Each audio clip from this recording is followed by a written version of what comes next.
بسم اللہ الرحمن الرحیم۔ السلام علیکم ناظرین، پروگرام دین و دانش کے ساتھ منظور الحسن آپ کی خدمت میں حاضر ہے۔ ناظرین، یہ پروگرام رمضان المبارک کی مناسبت سے ترتیب دیا گیا ہے۔ اس میں گزشتہ پروگراموں میں ہم نے نماز کے موضوع پر گفتگو کی ہے۔ جناب جاوید احمد صاحب غامدی ہمارے ساتھ موجود ہیں، ان سے گفتگو کا آغاز کرتے ہیں۔ غامدی صاحب السلام علیکم۔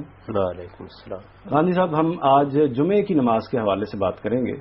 اس ضمن میں یہ فرمائیے گا کہ جمعے کے دن کو ایک خاص فضیلت کا دن قرار دیا گیا ہے، اس فضیلت کا کیا سبب ہے، اور اس میں یہ بھی واضح کر دیجئے کہ اس کا جو تعلق کہیں اسی طریقے سے تو نہیں ہے جس طریقے سے یعنی یہودیوں کے ہاں ہفتے کا دن ہے اور عیسائیوں کے ہاں اتوار کا دن ہے، تو فضیلت کی نوعیت اسی طرح کی ہے ہمارے ہاں بھی؟ میں تو ایک دوسرے زاویے سے اس کو دیکھتا ہوں۔ میرا احساس یہ ہے کہ انسانی زندگی کی تنظیم میں اس چیز کو بڑی اہمیت حاصل ہے کہ جب کبھی بھی کوئی اجتماعی نظم قائم ہوگا تو اس کا رشتہ قائم کیا جائے عام لوگوں کے ساتھ۔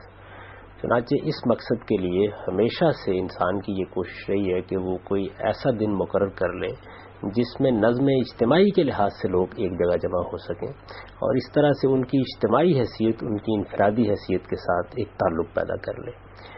اس طرح کا دن میرا خیال یہ ہے کہ تمام اقوام میں کوئی نہ کوئی دن مقرر کیا جاتا رہا ہے۔ حدیثوں سے یہ معلوم ہوتا ہے، رسالت مآب صلی اللہ علیہ وسلم کی نسبت سے یہ بات بیان کی گئی ہے کہ اس مقصد کے لیے اللہ تعالیٰ نے اپنے پیغمبروں کی امتوں کے لیے بھی ایک دن مقرر کیا، یعنی انہوں نے اجتماعی طور پر اکٹھے ہو کر یہ عبادت کرنی ہے۔ ویسے تو ہمارے یہاں پانچوں نمازیں مسجد میں پڑھی جاتی ہیں، لیکن وہ نظم اجتماعی کی سطح پر نہیں ہوتی۔ یعنی ایک چیز یہ ہے نا کہ آپ نے انفرادی طور پر نماز ادا کر لی، گھر میں کر لی، کسی اور جگہ کر لی۔ دوسری یہ ہے کہ چند لوگ محلے کی مسجد میں جمع ہوئے اور انہوں نے نماز پڑھ لی۔ تیسری چیز جو اس سے آگے کی ہے وہ یہ ہے کہ کوئی اجتماعی نظم آپ نے قائم کیا ہے، وہ خواہ قبائلی سطح پر قائم کیا ہے یا ریاست کی سطح پر قائم کیا ہے، وہ افراد سے نماز کے ذریعے سے یا کسی اجتماع کے ذریعے سے متعلق ہو، تو یہ جمعے کا دن اس کے لیے مقرر کیا گیا۔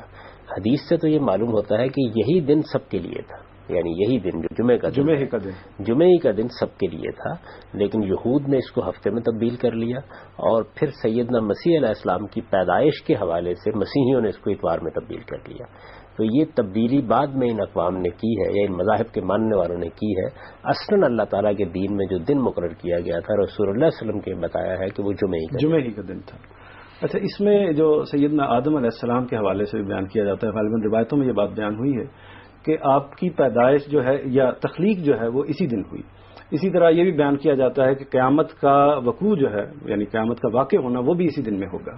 یہ بھی پیشین بات ایک روایت میں بیان ہوئی ہے۔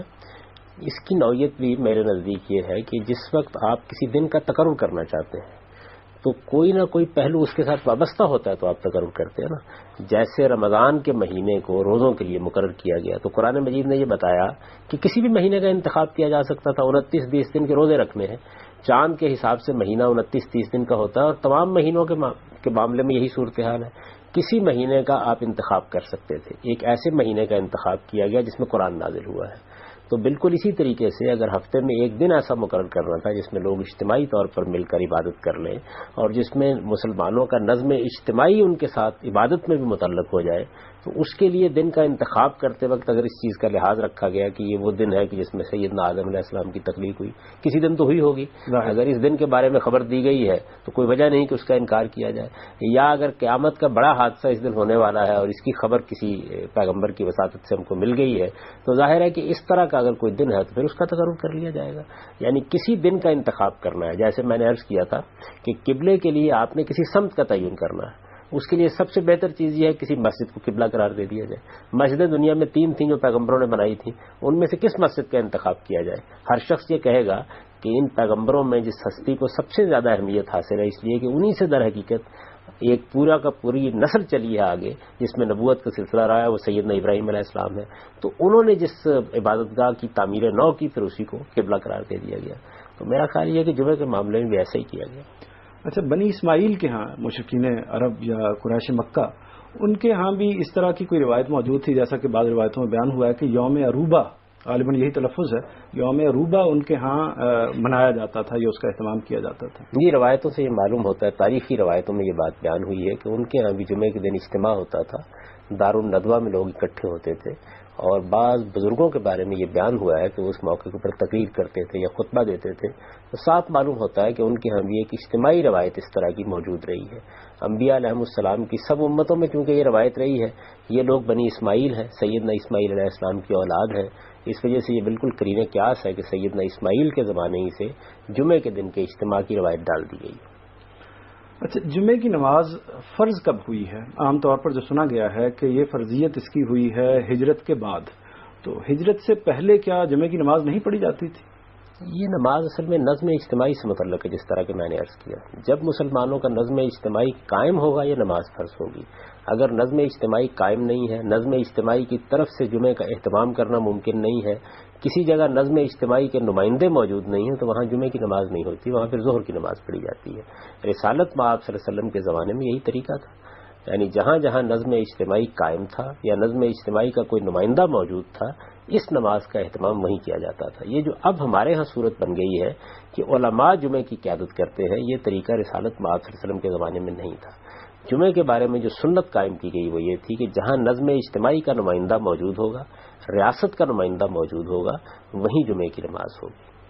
یعنی جہاں پر حکومت اپنا کوئی گورنر مقرر کر دے یا اپنا کوئی نمائندہ مقرر کر دے تو وہاں پر نماز ہوگی، اور نماز کا اہتمام آپ نے فرمایا کہ جس طریقے سے ہمارے ہاں ہوتا ہے کہ علماء یا خطیب حضرات کرتے ہیں، تو ان کے زیر اہتمام یہ جماعت نہیں کرائی جائے گی؟ یہ طریقہ رسالت میں آپ صلی اللہ علیہ وسلم کے زمانے میں نہیں تھا۔ آپ نے جو سنت قائم کی وہ یہ تھی کہ خلفائے راشدین، یعنی آپ خود جمعے کا خطبہ دیتے تھے، آپ کے بعد خلفائے راشدین جمعے کا خطبہ دیتے تھے، گرد و پیش کے لوگ وہیں آ کے نماز پڑھتے تھے، جن جن جگہوں پر گورنروں کا تقرر کیا گیا، عمال کہا جاتا تھا جنہیں، وہ وہاں جمعے کا اہتمام کرتے تھے۔ اسی طریقے سے اگر کسی مقامی سطح پر کوئی حکومت کا نمائندہ موجود ہے تو وہ جمعے کا اہتمام کرتا تھا۔ گویا اس نماز میں ایوان اقتدار عبادت سے متعلق ہوتا ہے، تو اس کے بارے میں یہ سنت قائم کی گئی تھی، اور اس میں بڑی حکمت تھی۔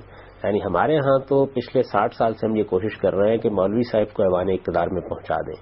اسلام نے جو طریقہ اختیار کیا وہ یہ تھا کہ ارباب اقتدار کو مسجد سے متعلق کر دیا جائے، یعنی وہ اگر 6 دن حکومت کا کاروبار چلاتے ہیں تو ایک دن پوری مسلم کمیونٹی کے ساتھ آ کے وہ اللہ کے حضور میں سر بسجود ہو، اس موقع پر مسلمانوں کا حکمران یا اس کا کوئی نمائندہ خطبہ دے، تقریر کرے اور اپنے آپ کو لوگوں کے سامنے پیش کریں، لوگ جمع ہوں اور پھر اللہ کے حضور میں عبادت کے لیے جھک جائیں اور دعا کر کے رخصت ہو جائیں۔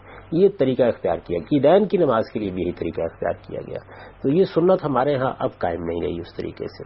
اگر آپ پرانی فقہ دیکھیں اٹھا کے تو اس میں اس کے تمام شرائط بیان ہو جاتے ہیں۔ مثلا فقہ حنفی جس کا یہاں غلبہ ہے اس میں بڑی صراحت کے ساتھ بیان ہوتا ہے کہ یہ مصر جامع میں ہوگی، یہ سلطان کے زیر اہتمام ہوگی، یہ دونوں باتیں بیان ہوتی ہیں۔ مصر جامع کا کیا مطلب ہے؟ یعنی ایسی جگہ جہاں حکومت کا کوئی نمائندہ موجود ہے۔ چھوٹے چھوٹے دیہات میں اس نماز کا اہتمام نہیں کیا جاتا تھا، تو اس وجہ سے رسالت میں آپ صلی اللہ علیہ وسلم نے بھی اس نماز کا اہتمام اس وقت کرایا جس وقت مدینہ میں آپ کی حکومت قائم ہو گئی۔ جیسے ہی وہاں اقتدار مسلمانوں کو منتقل ہو گیا، اس کے ساتھ ہی آپ نے یہ ارشاد فرما دیا کہ جمعے کا اہتمام کیا جائے۔ چنانچہ آپ کے آنے سے پہلے ہی مسجد قباء میں جمعے کا اہتمام ہونا شروع ہو گیا تھا۔ عامر صاحب، ہماری بات ابھی جاری ہے، ناظرین وقت ہوا ایک بریک کا، بریک کے بعد دوبارہ آپ کی خدمت میں حاضر ہوتے ہیں۔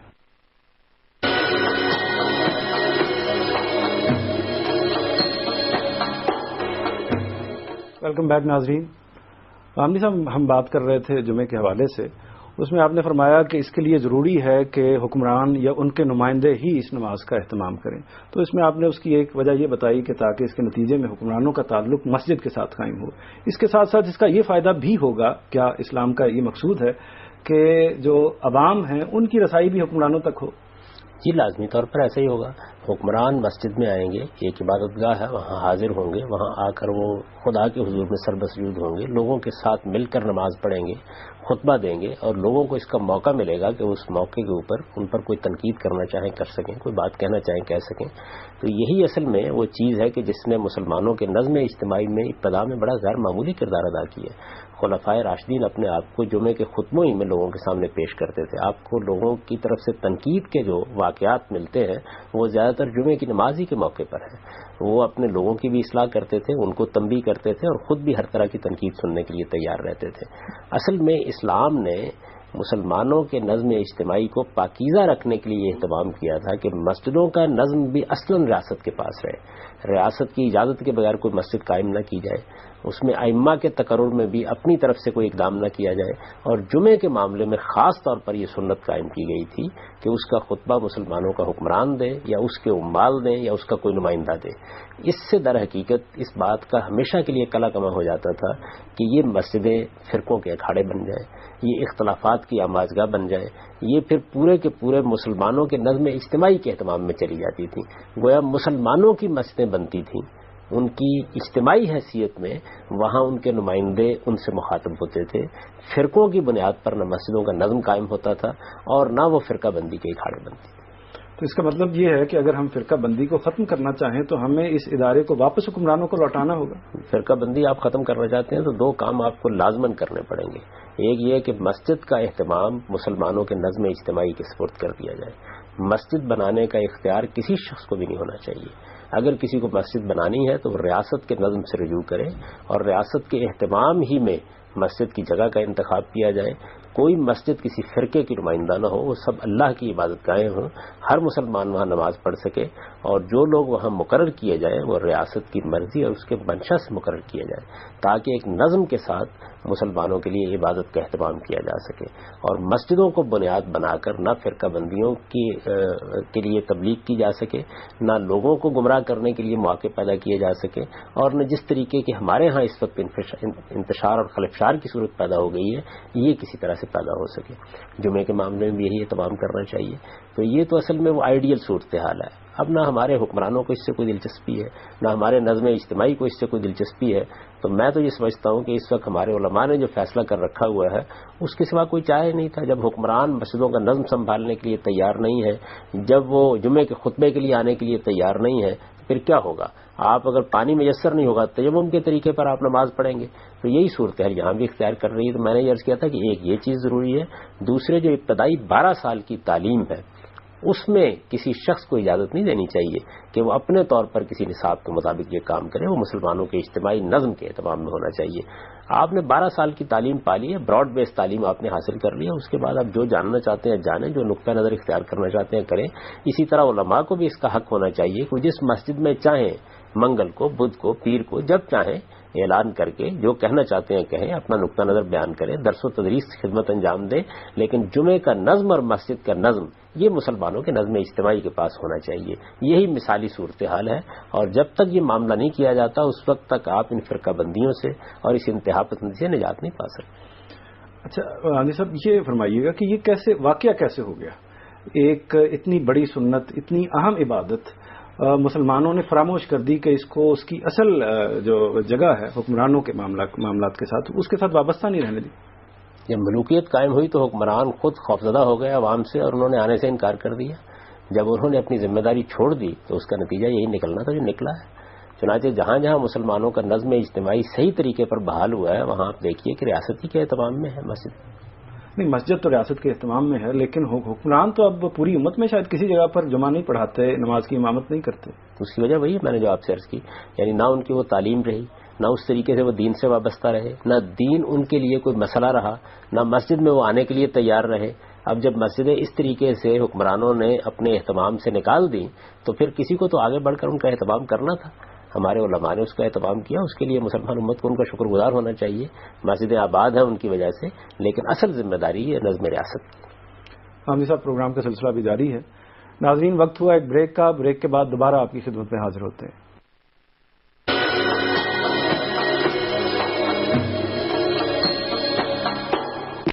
کہ جو بھیڑیں اس کے باڑے میں جمع ہو گئی ہیں ان کو وہ اپنے پاس رکھنے کی جدوجہد کرے، اس سے بلند تر ہو کے لوگوں کو ایجوکیٹ کرنا، ان کو تعلیم دینا، انہیں بتانا کہ دین کیسے آیا، کن مراحل سے گزرا، اس میں جو مختلف نقطہ نظر ہے ان کی تاریخ کیا ہے، تاکہ وہ ہر چیز کا سمجھ کر جائزہ لے کے فیصلہ کر سکیں کیا حق ہے اور کیا باطل ہے۔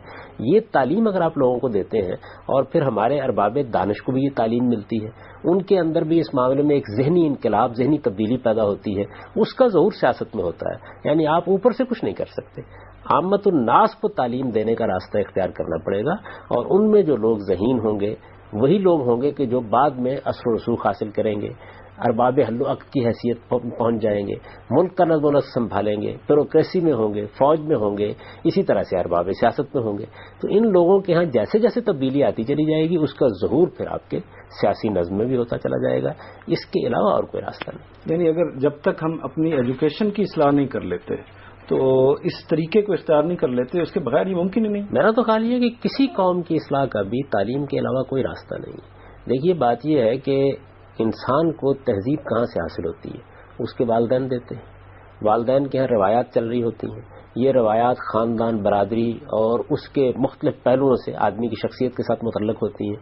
یہاں اگر کوئی کمزوری آ جاتی ہے جس طرح کہ ہمارے ہاں آ گئی ہے، یعنی ہماری تہذیبی روایت اب کم و بیش ختم ہو چکی ہے. وہ جو 1000 سال سے ہمارے ہاں ایک تہذیبی روایت چلی آ رہی تھی وہ اس وقت ایک تہذیبی بحران میں تبدیل ہو گئی ہے. دنیا بالکل تبدیل ہوئی ہے. دنیا کے اندر انفارمیشن نے حیرت انگیز تبدیلی پیدا کر دی ہے. اس وقت میڈیا آپ کے گھروں تک پہنچ گیا ہے. ایک عالمی تہذیب ہے جو ہم پر اثر انداز ہو رہی ہے. اس میں اگر آپ اپنی قوم کو کسی دوسرے رخ پر لے جانا چاہتے ہیں تو پھر اس کے بعد آپ کے پاس صرف درسگاہیں اور تعلیم گاہیں رہ جاتی ہیں. وہاں بچہ آتا ہے 12 سال تک کم سے کم جو اس کی ابتدائی تعلیم ہے جو براڈ بیس ہونی چاہیے، وسیع البنیاد ہونی چاہیے، وہ تعلیم پاتا ہے. اس تعلیم کے دوران میں آپ اس کو اپنے مذہب کی تعلیم بھی دیتے ہیں. اور مذہب کی تعلیم سے مراد کیا ہے؟ یعنی مذہبی علم کا شعور پیدا کر دیا جائے.